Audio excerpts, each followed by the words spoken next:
નમસ્કાર વિદ્યાર્થી મિત્રો. પ્રકરણ 8 ડી અને એફ વિભાગના તત્વો. આ આપણું અકાર્બનિક રસાયણ વિજ્ઞાનનું પ્રકરણ ગણાશે, જેની અંદર આવર્ત કોષ્ટકની અંદર જે તમે 11મા ધોરણની અંદર એસ વિભાગના તત્વો ભણી ગયા છે, ત્યાર પછી તમારું ચેપ્ટર 7 જે છે એ પી વિભાગના તત્વોવાળું છે. એવી રીતે આ ડી અને એફ વિભાગના તત્વોની સમજૂતી આપતું ચેપ્ટર, જેમાં આપણે પ્રથમ ડી વિભાગના તત્વો છે તેના વિશે સમજવાનું છે. તો ડી વિભાગના તત્વોની વ્યાખ્યા આપી છે કે જે તત્વના પરમાણુની ઇલેક્ટ્રોન રચનામાં છેલ્લો ઇલેક્ટ્રોન ડી કક્ષકમાં દાખલ થાય તેને ડી વિભાગના તત્વો કહેવાય. હવે આ જે તત્વો છે એ આવર્ત કોષ્ટકની અંદર સમૂહ 3 થી સમૂહ 12ના જે તત્વો છે તેને ગણતરીમાં લીધા છે. એટલે આવર્ત કોષ્ટકમાં સમૂહ 3 થી સમૂહ 12ના જે તત્વો છે એને ડી વિભાગના તત્વો તરીકે ઓળખવામાં આવે. જે સમૂહ 2 અને સમૂહ 13ની વચ્ચેના તત્વો થયા. હવે સમૂહ 2 એટલે તમારા પહેલો અને બીજો, જેને આપણે એસ વિભાગના તત્વો કહીએ છીએ, અને 13 અને 13 થી 18 સુધીના જે છે એ બધા પી વિભાગના તત્વો છે. તો આ જે ડી વિભાગના તત્વો છે એ એસ અને પી વિભાગના તત્વો જે આપણે સમૂહ 2 અને સમૂહ 13ની વચ્ચે આવેલા છે, એટલે એસ અને પી વિભાગના તત્વોની વચ્ચે આવેલા છે. અને એસ અને પી વિભાગના તત્વના જે ગુણધર્મો છે એની વચ્ચે સંક્રાંતિ પામતા હોવાથી ડી વિભાગના તત્વોને સંક્રાંતિ તત્વો પણ કહેવામાં આવે છે.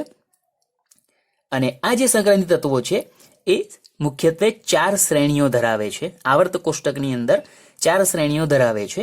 અને આ ડી વિભાગના તત્વોની સામાન્ય electron Rachna n-1d 1 to 10 ns1 to 2 છે. તો આ સામાન્ય જાણકારી ડી વિભાગના તત્વોના સંદર્ભમાં થઈ. હવે આપણે જોયું કે તેને સંક્રાંતિ તત્વો કહેવામાં આવે છે. તો સંક્રાંતિ તત્વની વ્યાખ્યા એને આપણે સમજીએ. તો હવે સંક્રાંતિ તત્વોની વ્યાખ્યા આપી. જે ધાતુઓના તટસ્થ પરમાણુ અથવા આયનોમાં ડી પેટા કક્ષકો ઇલેક્ટ્રોનથી અપૂર્ણ ભરાયેલ હોય. હવે અપૂર્ણનો મતલબ છે 1 થી 9 સુધી. 10 એ સંપૂર્ણ ભરાઈ ગઈ કહેવાય. એટલે ડી કક્ષકમાં 1 થી માંડીને 9 ઇલેક્ટ્રોન સુધી જો ધાતુ તત્વો છે એ ધરાવતા હોય અથવા તેના આયનોમાં હોય તો તેને આપણે સંક્રાંતિ તત્વ તરીકે અથવા તેને આપણે સંક્રાંતિ ધાતુઓ કહીશું. એટલે અહીંયા સંક્રાંતિ તત્વ અથવા સંક્રાંતિ ધાતુઓની વ્યાખ્યામાં ડી કક્ષકમાં 1 થી 9 ઇલેક્ટ્રોન હોય તેને આપણે ગણવાના છે. અને એટલે સ્પષ્ટ પરમાણુ પણ હોઈ શકે અને આયન પણ હોઈ શકે. તો એ આધારે આની અંદર કારણો પણ આવશે, તો ત્યાં આપણને સ્પષ્ટ થશે. ડી વિભાગના તત્વો વસ્તુ અલગ છે અને એની અંદર પાછા સંક્રાંતિ તત્વો કોને ગણવા એ વસ્તુ અલગ છે. ડી વિભાગના તત્વોમાં તમને સમૂહ 3 થી સમૂહ 12 ને કહી દીધા, પરંતુ આ જ સમૂહ 3 થી સમૂહ 12ની અંદર કેટલાક તત્વો એવા હશે કે જે ડી વિભાગના ગણાશે પરંતુ સંક્રાંતિ તત્વ નહીં હોય. અને કેવી રીતે સમજવાના એ આ વ્યાખ્યા પરથી આપણે જાણી શકીએ. પછી આપણે જોયું કે સંક્રાંતિ તત્વોની મુખ્યત્વે 4 શ્રેણીઓ છે. એમાં પ્રથમ શ્રેણી જે ચોથા આવર્તથી શરૂ થાય એ તમારી 3D શ્રેણી પણ કહેવાય અને પ્રથમ શ્રેણી પણ કહેવાય. એટલે સંક્રાંતિ તત્વની પ્રથમ શ્રેણી જે તમારી ડી વિભાગમાં 3D ઇલેક્ટ્રોન રચનામાં તમારી શરૂઆત જે થાય છે, તો એ ત્રીજા આવર્તની અંદર ઇલેક્ટ્રોન તમારા ડી કક્ષકમાં જે દાખલ થાય, જે મુખ્ય ક્વોન્ટમ ત્રીજો છે. આવર્ત આપણો જે આવર્ત કોષ્ટકના સંદર્ભમાં જઈએ તો એને આપણે ચોથા આવર્તની અંદર આને સ્થાન મળેલું છે. તો એમાં સ્કેન્ડિયમ થી ઝિંક સુધીના જે આ 10 તત્વો છે, પરમાણુ ક્રમાંક સ્કેન્ડિયમનો 21 થી ઝિંક એટલે 30, 21 થી 30 પરમાણુ ક્રમાંક સુધીના જે તત્વો છે એ તમારા 3D શ્રેણીના પ્રથમ સંક્રાંતિ શ્રેણીના તત્વો તરીકે આપણે ગણીએ. એવી જ રીતે 4D શ્રેણી જે તમારી દ્વિતીય સંક્રાંતિ શ્રેણી ગણાય, જે યટ્રિયમ થી કેડમિયમ સુધીના તત્વો છે, જેમાં યટ્રિયમ એટલે પરમાણુ ક્રમાંક 39 થી કેડમિયમ પરમાણુ ક્રમાંક 48 સુધીના જે 10 તત્વો એ તમારા 4D શ્રેણીના અથવા દ્વિતીય સંક્રાંતિ શ્રેણીના તત્વો ગણાશે. ત્યાર પછી 5D શ્રેણી. 5D શ્રેણીને આપણે તૃતીય સંક્રાંતિ શ્રેણી તરીકે ગણીએ. તો આ જે છે એ છઠ્ઠા આવર્તમાં છે અને આપણને ખબર છે કે છઠ્ઠા આવર્તની અંદર એફ વિભાગના તત્વો એની અંદર લેન્થેનોઇડ શ્રેણી અને 7મો આવર્ત જેની અંદર એક્ટિનોઇડ શ્રેણી એફ વિભાગના તત્વોમાં ગણાય અને આ એફ વિભાગના તત્વો જે છે એ ડી વિભાગના તત્વોની વચ્ચે સ્થાન પામેલા છે, એટલે આપણે એને આંતર સંક્રાંતિ તત્વો તરીકે ઓળખ્યા છે એટલે ઓળખાવ્યા છે. તો એનો પણ સમાવેશ થાય જે આવર્ત કોષ્ટકમાં નીચે 2 આડી હરોળમાં દર્શાવેલા હોય. તો 5D શ્રેણી એટલે કે તૃતીય સંક્રાંતિ શ્રેણી જે છે જેમાં લેન્થેનમ અને હફનિયમથી મર્ક્યુરી સુધીના તમારા 10 તત્વોનો સમાવેશ થાય. લેન્થેનમ અને હફનિયમની વચ્ચે તમારી લેન્થેનોઇડ શ્રેણીનો સમાવેશ થશે જે 14 તત્વો છે.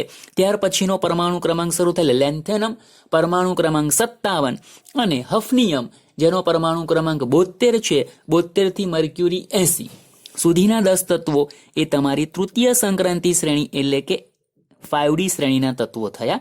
અને એ જ પ્રમાણે 7મા આવર્તની અંદર 6D શ્રેણી ચતુર્થ સંક્રાંતિ શ્રેણીના તત્વો જેમાં એક્ટિનિયમ અને રુથરફોર્ડિયમથી કોપરનિશિયમ સુધીના જે તત્વો છે એનો સમાવેશ થાય, જેમાં એક્ટિનિયમ અને રુથરફોર્ડિયમની વચ્ચે તમારી એક્ટિનોઇડ શ્રેણીના તત્વો જે 14 છે એ એફ વિભાગના તત્વો તમારા ગણાય.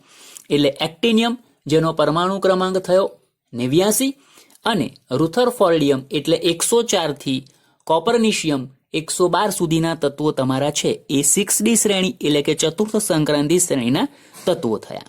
તો આ 4 શ્રેણી જે છે એમાં કયા કયા તત્વોથી કયા તત્વ સુધી તમારા સંક્રાંતિ તત્વો અથવા તો ડી વિભાગના તત્વો ગણાય એ તમને અહીંયા સ્પષ્ટ કર્યું છે. ત્યાર પછી ઇલેક્ટ્રોન રચના. ડી વિભાગના તત્વોની ઇલેક્ટ્રોન રચના જે આપણે ઉપર જોઈ ગયા કે સામાન્ય ઇલેક્ટ્રોન રચના જે છે n-1d 1 to 10 ns 1 to 2 છે. હવે આ જે ઇલેક્ટ્રોન રચના છે એ ઇલેક્ટ્રોન રચનાને આધારે ધારો કે તમે જે 11મા ધોરણમાં તમે લખી પણ ગયા છો અને સમજ્યા પણ છો કે ભાઈ સ્કેન્ડિયમથી ઝિંક સુધીના તત્વોની ઇલેક્ટ્રોન રચના આપણે દર્શાવીએ. તો સ્કેન્ડિયમનો પરમાણુ ક્રમાંક 21 છે એટલે તમે આફ્ટર આર્ગોન જેમાં 18 ઇલેક્ટ્રોન તમારા આવી જાય. ત્યાર પછી આર્ગોન છે એ તમારા ત્રીજા આવર્તનું અંતિમ તત્વ એટલે શરૂઆત તમારી ચોથા આવર્તથી થાય એટલે 4s. પરંતુ 4s પછી આપણે 3D ને ગણીએ છીએ તો એસમાં 2 ઇલેક્ટ્રોન ભરાય પછી ઇલેક્ટ્રોન તમારા 3D કક્ષકમાં જાય. તો સ્કેન્ડિયમમાં 18 પછી 2 ઇલેક્ટ્રોન 4sમાં દાખલ થયા પછી ના ઇલેક્ટ્રોન તમારા જે છે એ તમારા બધા ડીમાં જશે એટલે 21માં 1 ઇલેક્ટ્રોન 20 પછીનો 1 ઇલેક્ટ્રોન તમારો ડીમાં જાય. એવી રીતે આગળ તમે જાઓ. ટિટેનિયમ આવે તો એનો પરમાણુ ક્રમાંક 22 થયો તો એની અંદર 2 ઇલેક્ટ્રોન ડીમાં જશે. આ પ્રમાણે ઝિંકની વાત કરીએ તો ઝિંકનો પરમાણુ ક્રમાંક 30 છે તો એમાં 20 પછીના 10 ઇલેક્ટ્રોન એ ડીમાં જાય. આ પ્રમાણે તમારે સ્કેન્ડિયમથી ઝિંક સુધીની ઇલેક્ટ્રોન રચના તમે દર્શાવો. યટ્રિયમથી કેડમિયમમાં જાઓ તો એ તમારું 5મા આવર્તનું તત્વ છે એટલે 5sમાં 2 ઇલેક્ટ્રોન દાખલ થયા પછી 4D ની અંદર તમારા 1 થી 10 ઇલેક્ટ્રોન આ રીતે દાખલ થતા હોય. તો એ તમને સમજાયું છે. હવે આ જે તમારી 4 શ્રેણી છે એ 4 શ્રેણીની અંદર જ્યારે ડી કક્ષકમાં ઇલેક્ટ્રોન દાખલ થયેલા હોય તો એમાં જે તત્વની ઇલેક્ટ્રોન રચનામાં ડી કક્ષકમાં 5 ઇલેક્ટ્રોન અથવા ડી કક્ષકમાં 10 ઇલેક્ટ્રોન હોય. 5 એટલે અર્ધપૂર્ણ અને 10 એટલે સંપૂર્ણ ભરાયેલી. અર્ધપૂર્ણ એટલે આપણને ખબર છે કે ડીમાં 5 પેટા કક્ષકો આવે અને 5માં એક અયુગ્મિત ઇલેક્ટ્રોન તમારો જે મહત્તમ સ્પિન ધરાવતી તમારી ઇલેક્ટ્રોન રચના ગણાય.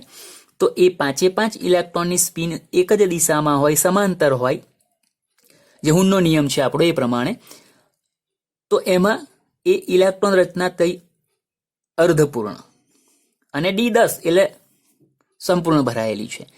તો આવી ઇલેક્ટ્રોન રચના ધરાવતા જે તત્વો છે એ તત્વો બીજા તત્વોની સાપેક્ષમાં વધુ સ્થિરતા ધરાવે છે એવું ધ્યાનમાં રાખવાનું. અને આના પરથી આપણે વૈજ્ઞાનિક કારણને પણ સમજવાના છે જે 11માં આપણે 3D સંક્રાંતિ શ્રેણી એટલે પ્રથમ સંક્રાંતિ શ્રેણી જે છે એના સંદર્ભમાં ક્રોમિયમ અને કોપર માટે સમજી ગયા છે, જે અહીંયા તમને સમજાયું છે કે ભાઈ પ્રથમ સંક્રાંતિ શ્રેણીમાં ક્રોમિયમ પરમાણુ ક્રમાંક 24 છે જેની ઇલેક્ટ્રોન રચના આપણે સામાન્ય રીતે લખવા જઈએ તો આફ્ટર આર્ગોન પછી 4s2 અને 3d4 થાય, બરાબર. પરંતુ એને બદલે આપણે ઇલેક્ટ્રોન રચના લખી છે 4s1 3d5. એસમાં 2 ભરાયા પછી ડીમાં જાય એ પ્રમાણે લખી છે, પરંતુ અહીંયા ઇલેક્ટ્રોન રચના તમારી 4s1 3d5 છે. અને એ જ રીતે કોપર, જેનો પરમાણુ ક્રમાંક 29 છે, એની ઇલેક્ટ્રોન રચના આફ્ટર આર્ગોન 4s2 3d9 ને બદલે આફ્ટર આર્ગોન 4s1 3d10 થાય છે. એટલે અહીંયા એસમાં 2 ઇલેક્ટ્રોન રહેવાને બદલે એક ઇલેક્ટ્રોન તમારો ડી કક્ષકમાં જઈને 4 ને બદલે 5 અને 9 ને બદલે 10 થાય છે. તો આમ થવા પાછળનું કારણ શું છે? તો આપણને ઉપર જ બતાવી દીધું, સ્પષ્ટ કરી દીધું કે જે તત્વની ઇલેક્ટ્રોન રચનામાં ડી કક્ષકમાં 5 કે 10 ઇલેક્ટ્રોન હોય તે તત્વો વધુ સ્થિરતા ધરાવે છે. હવે સ્થિરતા પ્રાપ્ત કરવાનું વલણ સ્વાયત્ત છે. તો ક્રોમિયમ અને કોપર પણ માત્ર એક ઇલેક્ટ્રોનની ફેરબદલીથી તેની ઇલેક્ટ્રોન રચના D5 કે D10 પ્રકારની થતી હોય અને સ્થિરતા પ્રાપ્ત કરી શકતા હોય, તો અહીંયા એ ફેર ગોઠવણી એટલે કે ફેરબદલી થાય છે ઇલેક્ટ્રોનની, અને એને કારણે કોપર અને ક્રોમિયમ છે એ સ્થાયિત્વ પ્રાપ્ત કરે છે. અને એટલા માટે બંનેમાં ઇલેક્ટ્રોન રચના D4 કે D9 થવાને બદલે D5 કે D10 થાય છે. તો એ વસ્તુ અહીંયા આપણે સમજાવી. ટૂંકમાં છે, ક્રોમિયમમાં 3d4 ને બદલે 3d5 અને કોપરમાં 3d9 ને બદલે 3d10 અવસ્થા વધુ સ્થાયી હોવાથી તે 4s માંથી એક ઇલેક્ટ્રોન ડીમાં મેળવી સ્થાયિત્વ પ્રાપ્ત કરે છે. તો આ તમને શા માટે ઇલેક્ટ્રોન રચના જે કોમન થવી જોઈએ એને બદલે અલગ છે એના પાછળનું સ્થાયિત્વ પ્રાપ્ત કરવાનું વલણ અહીં તમને દર્શાવેલું છે. આવું જ ક્રોમિયમની નીચેનું તત્વ કે કોપર નીચેનું તત્વ એટલે આગલી તમારી જે શ્રેણીઓ છે 4d 5d એને રિલેટેડ પણ આ જ કારણ આવે. આપણે આટલું ધ્યાનમાં રાખવાનું, એ આધારે તમારું આ કારણ પૂછી શકાય. સાથે સાથે આપણે જોયું કે ભાઈ 4 જે શ્રેણીઓ છે એ 4 શ્રેણીનું અંતિમ તત્વ અનુક્રમે ઝિંક, આ તમારી 3d શ્રેણીનું થયું, કેડમિયમ એ તમારી 4d શ્રેણીનું થયું, મર્ક્યુરી 5d શ્રેણીનું થયું અને કોપરનિશિયમ એ તમારી 6d શ્રેણીનું થયું. તો 4 તત્વો છે એની ઇલેક્ટ્રોન રચના તમે જો લખો તો ઇલેક્ટ્રોન રચના તમારી ns2 એટલે D10 ns2 પ્રકારની થાય. અને એ આધારે તમે હવે આપણે સંક્રાંતિ તત્વની વ્યાખ્યામાં જઈએ તો આપણને સ્પષ્ટ કર્યું છે કે ડી કક્ષક 1 to 9 પ્રકારની ઇલેક્ટ્રોન રચના ધરાવતું હોય એટલે અપૂર્ણ કે અર્ધપૂર્ણ હોય, સંપૂર્ણ ન હોવી જોઈએ. તેવા તત્વો તમારા સંક્રાંતિ તત્વો ગણાય. જ્યારે આ 4 તત્વો જે છે એ 4 તત્વોની ઇલેક્ટ્રોન રચના ધરા અવસ્થાના સંદર્ભમાં તમને કહ્યું છે કે ભાઈ ઓક્સિડેશન અવસ્થા ગણો અથવા તો એની તટસ્થ પરમાણુના સંદર્ભમાં ગણો, કોઈ પણ રીતે એની જે ઇલેક્ટ્રોન રચના છે એ ઇલેક્ટ્રોન રચનામાં ડી કક્ષકમાં 10 ઇલેક્ટ્રોન છે. એટલે કે ડી કક્ષક સંપૂર્ણ ભરાયેલી છે, અને ડી કક્ષક સંપૂર્ણ ભરાયેલી હોવાથી તેઓને સંક્રાંતિ તત્વ ગણવામાં આવતા નથી. તો તમને આ કારણ પણ આવી શકે, આમાંથી ગમે તે આવે, કોપર, કેડમિયમ, ઝિંક કે પછી કોપરનિશિયમ, આમાંથી કોઈ પણ એક તત્વના સંદર્ભમાં તમને પૂછે કે ભાઈ તે 12મા સમૂહનું તત્વ છે અથવા તો તેમાં ડી કક્ષકનો સમાવેશ થતો હોવા છતાં તેને શા માટે સંક્રાંતિ તત્વ ગણવામાં આવતું નથી? તો એની અંદર આપણું મુખ્ય કારણ કે ભાઈ સંક્રાંતિ તત્વની વ્યાખ્યા પ્રમાણે D1 to 9 ઇલેક્ટ્રોન રચના ધરાવતા તટસ્થ પરમાણુ અથવા આયનોને આપણે સંક્રાંતિ તત્વ ગણીએ છીએ. જ્યારે આમાંથી તમને જેનું પણ આપ્યું હોય તે તટસ્થ અથવા તો ધરા અવસ્થાની તેની ઓક્સિડેશન અવસ્થા સ્વરૂપે હોય તો પણ તેની ડી કક્ષકમાં 10 ઇલેક્ટ્રોન હોવાથી તે સંક્રાંતિ તત્વ ગણવામાં આવતું નથી. આ તમારે એ પ્રમાણે જવાબ લખવો પડે. આની અંદર તમને આવા નાના નાના વૈજ્ઞાનિક કારણો ઘણા બધા આવશે, જ્યાં જ્યાં આપણને જરૂર પડશે ત્યાં હું તમને આ રીતે સાથે સાથે સમજાવતો પણ રહીશ. તો આ થઈ ઇલેક્ટ્રોન રચનાની વાત. ત્યાર પછીનો તમારો ટોપિક છે સંક્રાંતિ તત્વોની આયનીકરણ એન્થાલ્પી. પ્રશ્ન સ્વરૂપે ગણીએ તો આયનીકરણ એન્થાલ્પીની સમજ આપો. અથવા આની અંદરથી આપણે સમજૂતી મેળવીએ પછી આની અંદરથી જે કારણ પૂછી શકાય એવા છે એ કારણની ચર્ચા કરીએ. એને લગભગ મારી દ્રષ્ટિએ આમાંથી આ જ પ્રકારના કારણો પૂછી શકાય વિશેષ પ્રમાણમાં.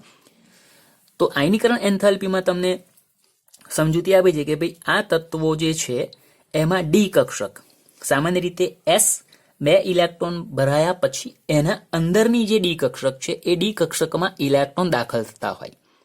હવે આપણને ખબર છે કે અંદરની કક્ષકમાં ઇલેક્ટ્રોન દાખલ થાય એની સાથે સાથે તેનો કેન્દ્રીય વીજભાર પણ એટલો વધે, તેથી આ ઇલેક્ટ્રોનનું કેન્દ્ર પ્રત્યેનું આકર્ષણ સ્વાભાવિક રીતે વધતું જાય અને આકર્ષણ વધવાને કારણે ઇલેક્ટ્રોન મુક્ત કરવાની જે વૃત્તિ છે અથવા તો ઇલેક્ટ્રોન મુક્ત કરવા માટે જે ઉર્જાની જરૂર છે એ ઉર્જા સ્વાભાવિક રીતે વધારે આપવી પડે.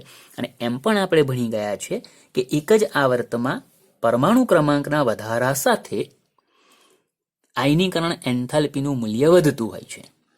તો એ આધારે અહીં પણ કહ્યું છે કે ભાઈ સંક્રાંતિ તત્વોની અંદરની ડી કક્ષકમાં ઇલેક્ટ્રોન દાખલ થતા હોવાથી કેન્દ્રીય વીજભારના વધારા સાથે આયનીકરણ એન્થાલ્પી વધે છે. એટલે આપણે પરમાણુ ક્રમાંકના વધારા સાથે આયનીકરણ એન્થાલ્પી વધે છે એવું સમજી શકાય. એક જ તત્વની પ્રથમ આયનીકરણ એન્થાલ્પી કરતા દ્વિતીય અને તૃતીય આયનીકરણ એન્થાલ્પીના મૂલ્યની માત્રા વધતી જાય છે અને એમાં પણ ઘણું વધારે પ્રમાણમાં મૂલ્ય વધે છે એવું તમને સ્પષ્ટ કર્યું છે. પહેલો મુદ્દો છે પરમાણુ ક્રમાંકના વધારા સાથે તત્વની આયનીકરણ એન્થાલ્પીનું મૂલ્ય વધે છે. આ એક જ આવર્તના સંદર્ભમાં વાત થઈ. હવે આ જે બીજો મુદ્દો છે તમારો એ એવું કહે છે કોઈ પણ એક જ તત્વના સંદર્ભમાં તેની પ્રથમ કરતા દ્વિતીય અને દ્વિતીય કરતા તૃતીય આયનીકરણ એન્થાલ્પીનું મૂલ્ય વધુ હોય છે.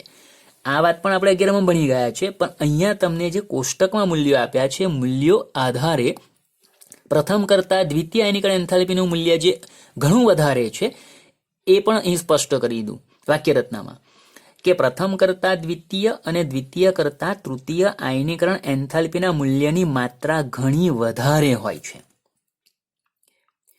સામાન્ય રીતે સંક્રાંતિ તત્વોમાંથી પ્રથમ ઇલેક્ટ્રોન S કક્ષકમાંથી દૂર થાય, એટલે આપણે બધા જ 4 4 શ્રેણીના સંદર્ભમાં વાત કરીએ છીએ એટલે NS માંથી દૂર થાય છે એવું સ્પષ્ટ કર્યું. S કક્ષકમાંથી પ્રથમ દૂર થશે, જે મેં તમને કહી પણ દીધું છે, 11માં આપણે જોઈ પણ ગયા છે. અને S માંથી દૂર થયા પછી ઇલેક્ટ્રોન D માંથી દૂર થાય, તો S માંથી દૂર થશે અને એ આધારે એની અંદરની જે તમારી કક્ષક છે એ N-1, D જે છે એની સાપેક્ષમાં NS કક્ષક કેન્દ્રથી દૂર છે. અહીંયા ધારો કે આપણે પ્રથમ સંક્રાંતિ શ્રેણી 3D શ્રેણી વાત કરીએ તો એના માટે N નું મૂલ્ય 4 અને D નું મૂલ્ય 3 થશે. તો 4S કક્ષક 3D કક્ષકની સાપેક્ષમાં કેન્દ્રથી દૂર છે એટલે અંતર વધારે છે. બીજું, D કક્ષકની અંદરના જે ઇલેક્ટ્રોન છે એ ઇલેક્ટ્રોનની સ્ક્રીનિંગ અસર S કક્ષકના ઇલેક્ટ્રોન પ્રત્યે લાગુ પડશે, એટલે એને કારણે S કક્ષકમાં રહેલા ઇલેક્ટ્રોન એટલે 4S કક્ષકમાં રહેલા ઇલેક્ટ્રોનનું કેન્દ્ર પ્રત્યેનું જે આકર્ષણ છે એ આકર્ષણ 3D કક્ષકના ઇલેક્ટ્રોનને કારણે ઘટશે, કારણ કે સ્ક્રીનિંગ અસર ઊભી કરવાનું એ પણ આપણે 11માં ભણી ગયા છે.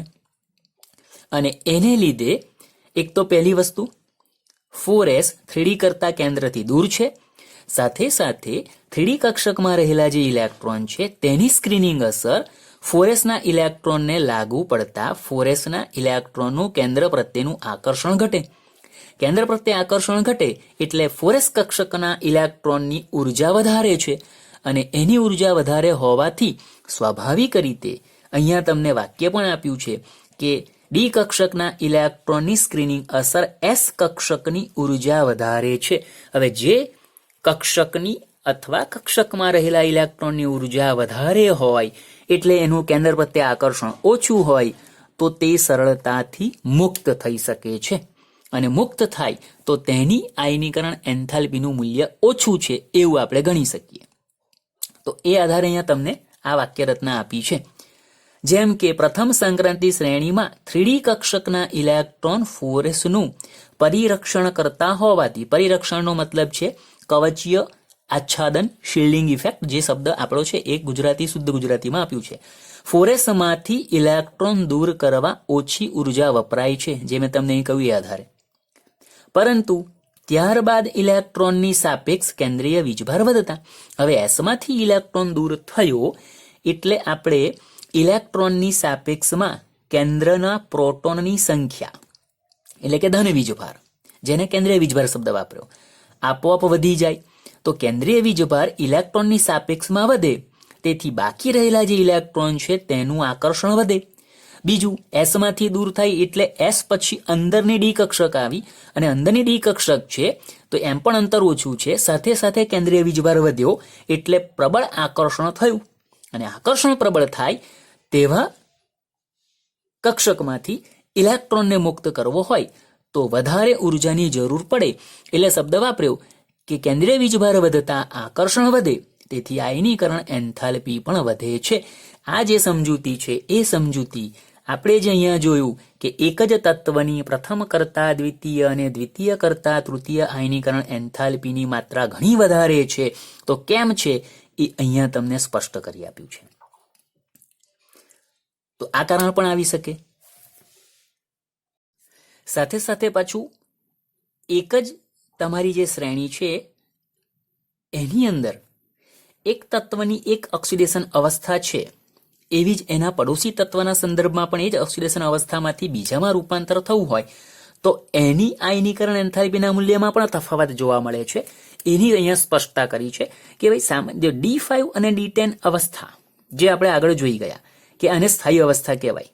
હવે જ્યારે સંક્રાંતિ તત્વ છે એ ઇલેક્ટ્રોન ગુમાવી અને D5 કે D10 પ્રકારની અવસ્થા પ્રાપ્ત કરી ચૂક્યું હોય અને એમાંથી પછી ઇલેક્ટ્રોન મુક્ત કરવાની વાત આવે તો સ્વાભાવિક છે કે સ્થાયી અવસ્થા પ્રાપ્ત થયા પછી ફરી અસ્થાયી બનવું હોય તો એ મુશ્કેલ છે. એના માટે વધારે ઉર્જાની જરૂર પડતી હોય. તો એ અવસ્થા પ્રાપ્ત કરવા માટે આમાંથી પછી બીજી, ધારો કે D5 છે ને D4 થવું હોય, D10 છે ને D9 થવી હોય, બરાબર, ઇલેક્ટ્રોન એક ગુમાવવાની વાત, તો એ અવસ્થા પ્રાપ્ત કરવા માટે સ્થાયીમાંથી અસ્થાયી થવા માટે ઘણી વધારે ઉર્જા વાપરવી પડે, તો એ એના માટે આયનીકરણ એન્થાલ્પીનું મૂલ્ય વધી જતું હોય. તો એની સ્પષ્ટતા અહીં કરી છે કે D5 અને D10 ઇલેક્ટ્રોન રચના ધરાવતા આયનો સ્થાયી અવસ્થા ધરાવતા હોવાથી તેમાંથી ઇલેક્ટ્રોન દૂર કરવા વધારે ઉર્જાની જરૂર પડે છે. જેના ઉદાહરણ Cr+2 અને Cu+2, એની આયનીકરણ એન્થાલ્પી તેના પડોશી આયનો કરતાં વધુ છે. ટેબલમાં તમને આપ્યું છે. પહેલી છે તમારી ફર્સ્ટ એટલે +1 ઓક્સિડેશન અવસ્થાના સંદર્ભમાં છે, અને પછી છે એ સેકન્ડ છે +2 અવસ્થાના સંદર્ભમાં. તો તમે જે ટેબલ આપ્યું છે એની અંદર જોજો Cr+2ની અને Cu+2ની ઓક્સિડેશન અવસ્થા જે તમારી છે એ આધારે જે તમને આયનીકરણ એન્થાલ્પીનું મૂલ્ય આપ્યું છે એ તેની આગળનું અને પાછળનું જે તત્વ છે બંને માટે એના કરતાં એ મૂલ્ય વધારે છે. નોર્મલી એવું બની શકે, ચલો આગળનું જે છે એના કરતાં પછીનું, ક્રોમિયમ પછી વેનેડિયમ, પછી ક્રોમિયમ અને પછી આવે તમારું મેંગેનીઝ. તો ક્રોમિયમની +2 કરતાં મેંગેનીઝની +2 અવસ્થા જે અવસ્થા છે એની આયનીકરણ એન્થાલ્પીનું મૂલ્ય ઊંચું હોવું જોઈએ, પણ તેને બદલે ક્રોમિયમ Cr+2ની આયનીકરણ એન્થાલ્પીનું મૂલ્ય ઊંચું છે. એવી રીતે કોપર માટે પણ. તો કેમ છે? તો આ તમારા વૈજ્ઞાનિક કારણ થઈ ગયા. અને એ જ વસ્તુ અહીંયા આપી કે ભાઈ Cr+2ની આયનીકરણ એન્થાલ્પીનું મૂલ્ય તેના પડોશી તત્વો એટલે V+2 અને Mn+2 કરતાં ઊંચું છે. શા માટે સમજાવો. તો હવે ક્રોમિયમની ઇલેક્ટ્રોન રચના આપણે જોઈ ગયા. After argon 4s1 3d5. હવે આપણે આને 3d5 4s1 લખતા પણ શીખી જવાનું છે. 11મા સુધી આપણે એ જ પ્રમાણે ચાલતા હતા. હવે આપણને ખબર પડી ગઈ છે કે ભાઈ એસમાં ભરાયા પછી ડીમાં જાય, પરંતુ ક્રમ તમારો ડી પછી એસનો આવે, અને એ તમારે હવે શીખવું જ પડશે. કારણ કે 9મા ચેપ્ટરની અંદર જો તમે આ ક્રમ પ્રમાણે ઇલેક્ટ્રોન રચના નહીં લખો તો તમને જે સંકીર્ણ સંયોજનો જે છે એના સંકરણ સમજાવવાની વાત છે ત્યાં તમને તકલીફ પડશે. એટલે ક્રમ તમારો હવે જે આવે એ ડી અને પછી એસનો આવે, અને મેં એ પ્રમાણે તમને આગળ લખીને પણ બતાવ્યું છે. તો ક્રોમિયમની ઇલેક્ટ્રોન રચના થશે આફ્ટર આર્ગોન 3d5 4s1. હવે એમાંથી એક ગયો એટલે 3d5 4s0 થયા. હવે આપણે બીજો ઇલેક્ટ્રોન મુક્ત કરવો છે. Cr+1ની વાત છોડ દો, હવે Cr+2માં જવું છે. તો બીજો ઇલેક્ટ્રોન મુક્ત કરવો છે તો એ ડી માંથી જવાનો. હવે ડી ની ઇલેક્ટ્રોન રચના ક્રોમિયમ માટે 3d5 છે, સ્થાયી અવસ્થા છે, અને એમાંથી હવે અસ્થાયી બનવા માટે એક ઇલેક્ટ્રોન મુક્ત કરવો હોય તો સ્વાભાવિક છે કે એ અસ્થાયી બને છે, તો એના માટે વધારે ઉર્જા વાપરવી પડે. જ્યારે એને વેનેડિયમ એની આગળનું અને મેંગેનીઝ એની પછીનું જે છે એની અંદર એ પ્રકારની અવસ્થા નથી, તો એ સરળતાથી મુક્ત કરશે, જ્યારે ક્રોમિયમ મુક્ત નહીં કરી શકે, માટે તેની દ્વિતીય આયનીકરણ એન્થાલ્પીનું મૂલ્ય ઊંચું ગયું. એવી રીતે કોપર માટે પણ કોપરની +1 અવસ્થાની ઇલેક્ટ્રોન રચના લખીએ તો આફ્ટર આર્ગોન 3d10 4s1 કોપરની છે, એમાંથી એક ગયો એટલે 3d10 4s0 થયા, એટલે 10 થઈ ગઈ. હવે એમાંથી એણે એક ઇલેક્ટ્રોન મુક્ત કરી Cu+2 અવસ્થા પ્રાપ્ત કરવી હોય તો સ્થાયીમાંથી આ પણ અસ્થાયી બને, જેના માટે વધારે ઉર્જા વાપરવી પડે. તો એ અહીંયા તમને સમજાયું છે. બીજું, Mn+2 અને Fe+3. હવે બંને વસ્તુ તમારી છે, ઓક્સિડેશન અવસ્થા જુદી જુદી છે, આમાં બંને સમાન, છતાં એમાં કારણ અલગ આવ્યું જે આના આધારે. એવી રીતે અહીંયા જુઓ, બંનેની ઓક્સિડેશન અવસ્થાઓ જુદી જુદી છે. Mn+2 અને Fe+3 અવસ્થાઓ સ્થાયી છે, જેનું કારણ પણ તેમની 3d5 ઇલેક્ટ્રોન રચના છે. એટલે તમને હવે આ પ્રકારનું વૈજ્ઞાનિક કારણ પૂછાય, Mn+3 કરતા વધુ સ્થાયી છે, અહીંયા Fe+2 કરતા Fe+3 અવસ્થા વધુ સ્થાયી છે, આવા કારણો પૂછાય. તો એની અંદર તમારે ઇલેક્ટ્રોન રચના દર્શાવવાની. દાખલા તરીકે આપણે પહેલાની વાત કરીએ કે Mn+3 કરતા Mn+2 અવસ્થા વધુ સ્થાયી છે. શા માટે? તો Mn+2 ની ઇલેક્ટ્રોન રચના લખીએ. Mn એટલે પરમાણુ ક્રમાંક 25 થયો, આફ્ટર આર્ગોન 3d5 4s2 છે. એમાંથી S માંથી 2 ગયા એટલે Mn+2 અવસ્થા આવી ગઈ, 3d5 થઈ ગઈ. જ્યારે Mn+3 માટે જઈએ તો 3d4 થવાની. તો 3d5 સ્થાયી અવસ્થા છે Mn+2 ની, અને Mn+3 માટે 3d4 છે. તો 3d4 છે સ્વાભાવિક છે, એ તમારી અસ્થાયી છે, જ્યારે 3d5 સ્થાયી છે. આમાંથી હવે એને વધારે ઇલેક્ટ્રોન મુક્ત કરવા હોય તો સ્થાયીતામાંથી અસ્થાયીતા પ્રાપ્ત કરવી પડે. સ્થિરતા આવી ગઈ, અહીંયા માત્ર એટલી જ વાત છે, સ્થિરતા પ્રાપ્ત થઈ ગઈ Mn+2 માં 3d5 અવસ્થા હોવાથી, એટલે એ વધારે ઇલેક્ટ્રોન ગુમાવવાની વૃત્તિ સરળતાથી દર્શાવશે નહીં, એટલે એની સ્થિરતાવાળી વાત થઈ ગઈ. જ્યારે તમને બીજું કારણ જે આના સંદર્ભમાં પૂછાય, Fe+2 કરતા Fe+3 અવસ્થા વધુ સ્થાયી છે. શા માટે? તો Fe+2 ફેડ આયનનો પરમાણુ ક્રમાંક છે 26, એટલે ઇલેક્ટ્રોન રચના લખીએ તો આફ્ટર આર્ગોન 3d6 4s2 છે. એમાં Fe+2 માટે લખીએ તો આફ્ટર આર્ગોન 3d6 4s0, તો 3d6 થઈ Fe+2 માટે. જ્યારે Fe+3 માટે લખીએ તો આફ્ટર આર્ગોન 3d5 થશે 4s0, તો 3d5 થઈ Fe+3 માટે, સ્થાયીતા આવી ગઈ. તો આને આધારે તમને વૈજ્ઞાનિક કારણ પૂછાય. એટલે મેં તમને આ હિન્ટ સ્વરૂપે આપ્યું છે. તમારે જ્યારે આવા વૈજ્ઞાનિક કારણ આવે ત્યારે તમારે ઇલેક્ટ્રોન રચના અવશ્ય લખીને સમજાવવાનું, જેને કારણે સામેવાળી વ્યક્તિ સરળતાથી સમજી શકે. તમે શું કહેવા માંગો છો એ ઇલેક્ટ્રોન રચના પરથી એને અડધો ખ્યાલ આવી જશે. એટલે ઇલેક્ટ્રોન રચના અવશ્ય લખજો.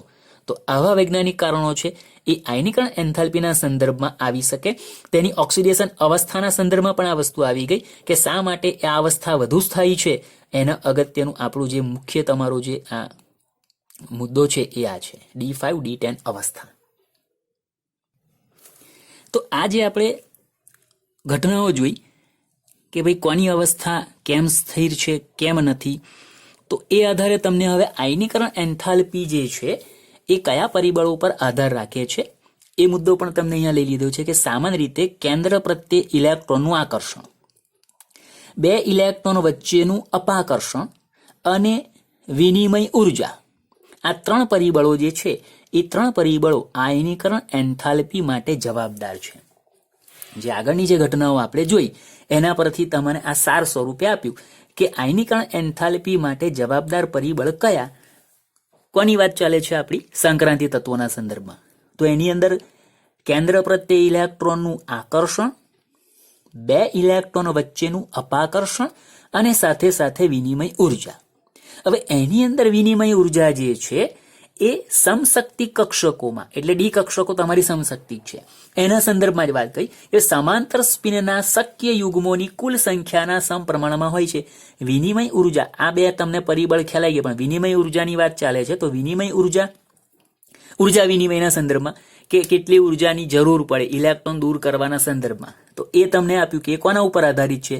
તો સમશક્તિ કક્ષકોની અંદર જે સમાંતર સ્પિન એટલે ઇલેક્ટ્રોનની ગોઠવણી જે છે એની અંદર જેટલા ઇલેક્ટ્રોન તમારા અયુગ્મિત હોય અને જેટલા ઇલેક્ટ્રોન તમારા યુગ્મિત હોય એની જે કુલ સંખ્યા છે એના સમપ્રમાણમાં હોય. અને એ તમને સ્પષ્ટ સમશક્તિ કક્ષકમાં સમાંતર સ્પિનની સંખ્યા અયુગ્મિત ઇલેક્ટ્રોન એટલે ન્યૂનતમ ઉર્જા દર્શાવે છે. જેટલી તમારી અયુગ્મિત ઇલેક્ટ્રોનની સંખ્યા વધારે એટલી એમાં પણ પાછી D5 ના સંદર્ભમાં જાઓ છો તો 5 અયુગ્મિત છે, એટલે એનો મતલબ છે કે એની અંદર સ્થિરતા વધી ગઈ. એટલે ન્યૂનતમ ઉર્જા એટલે એ કક્ષક તમારી છે એની ઉર્જા ઓછી થઈ ગઈ, આકર્ષણ વધી ગયું, સ્થિરતા વધુ થઈ ગઈ એના સંદર્ભમાં. વિનિમય ઉર્જામાં થતો ઘટાડો સ્થાયીતા વધારે છે. તો જેમાં અયુગ્મિત ઇલેક્ટ્રોનની સંખ્યા વધારે છે એ ન્યૂનતમ ઉર્જા ધરાવે, અને ન્યૂનતમ ઉર્જા જે છે એ તમારી વિનિમય ઉર્જામાં થતો ઘટાડો એના સંદર્ભમાં, એની સ્થિરતામાં વધારો, એ પણ સ્પષ્ટ થયું. એ આધારે હવે મેં તમને ઉદાહરણ આપ્યા જે આપણે આગળ જોયા છે એ જ પ્રમાણે કે ભાઈ Mn+1 ની આયનીકરણ એન્થાલ્પી Cr+1 કરતા ઓછી છે. સમજાવો કારણ, વૈજ્ઞાનિક કારણ આપ્યું. Mn+1 ની આયનીકરણ એન્થાલ્પી Cr+1 કરતા ઓછી છે. શા માટે? તો Mn+1 after argon 3d5 4s1, Mn ની ગણીએ તો 4s2 થાય, +1 છે એટલે 4s1 થયું. જ્યારે Cr+1 ની ઇલેક્ટ્રોન રચના લખીએ તો આફ્ટર આર્ગોન 3d5 4s0 થશે. તો અહીં તમે જોઈ શકો છો 3d5 4s1 અને 3d5. આની અંદર 4s માં એક ઇલેક્ટ્રોન છે એટલે એ તમારી બહારની કક્ષકમાં છે, અને બહારની કક્ષકમાં છે એટલે કેન્દ્ર પ્રત્યેનું આકર્ષણ સ્વાભાવિક છે. આની સ્ક્રીનિંગ અસરને કારણે અહીંયા ઘટી જશે, એટલે S માંથી બીજો ઇલેક્ટ્રોન સરળતાથી મુક્ત કરી શકશે. જ્યારે અહીંયા 3d5 થયા, 4s0 છે અને 3d5 સ્થાયી અવસ્થા પ્રાપ્ત થઈ ગઈ, આમાં પણ પ્રાપ્ત થઈ ગઈ છે, પરંતુ S કક્ષકમાં હજુ એક ઇલેક્ટ્રોન બાકી છે અને એ કેન્દ્રથી દૂર છે. એટલે આની કમ્પેરિઝનમાં અહીંયા ડી કક્ષકની અંદરના ઇલેક્ટ્રોન છે એનું કેન્દ્રીય આકર્ષણ પ્રબળ થશે, અને પરિણામે એ તમારી હવે જે ઇલેક્ટ્રોન મુક્ત કરવાની વાત આવશે તે સરળતાથી મુક્ત કરી શકે નહીં, એટલે તેની આયનીકરણ એન્થાલ્પી વધી જાય છે. જ્યારે Mn+1 માટે માત્ર તમારે સાહેબ અહીંયા પણ D5 છે અને અહીં પણ D5 છે, તો પણ કેમ એવું? તો આની અંદર 4s માં એક ઇલેક્ટ્રોન બાકી છે, હજુ Cr+1 માં નથી, અને એટલા માટે અહીં બે બાબતો થઈ ગઈ. કેન્દ્રથી અંતર આનું વધારે છે, આની સ્ક્રીનિંગ અસર પણ લાગુ પડે છે, એટલે આ ઇલેક્ટ્રોન જે S માં છે એનું કેન્દ્ર પ્રત્યેનું આકર્ષણ ઘટી જતા એને મુક્ત કરી શકશે. અહીંયા એ શક્ય નથી. બીજું, Fe+2 ની આયનીકરણ એન્થાલ્પી Mn+2 કરતા ઓછી છે. બીજું કારણ આપ્યું. હવે તો Fe+2 ની ઇલેક્ટ્રોન રચના લખીએ તો આફ્ટર આર્ગોન 3d6 થશે. Fe પરમાણુ ક્રમાંક 26 છે, એટલે તમે અહીંયા 4s2 3d6 લખવાના, બે ગયા એટલે 3d6 સીધી લખી. તો D માં 6 ઇલેક્ટ્રોન છે એટલે 4 અયુગ્મિત ઇલેક્ટ્રોન રહ્યા, જે આપણે સમશક્તિ કક્ષકોમાં ઉર્જા વિનિમયના સંદર્ભમાં જે તમને કહ્યું છે એ પ્રમાણે. જ્યારે Mn+2 ની ઇલેક્ટ્રોન રચના લખીએ તો આફ્ટર આર્ગોન 3d5 થશે. Mn+1 માટે 4s1 હતા, અહીં બીજો પણ ગુમ થયો એટલે એ અહીંથી ગયો એટલે 3d5 રહ્યા. તો Mn+2 ની ઇલેક્ટ્રોન રચના 3d5 છે, જ્યારે Fe+2 ની ઇલેક્ટ્રોન રચના 3d6 છે.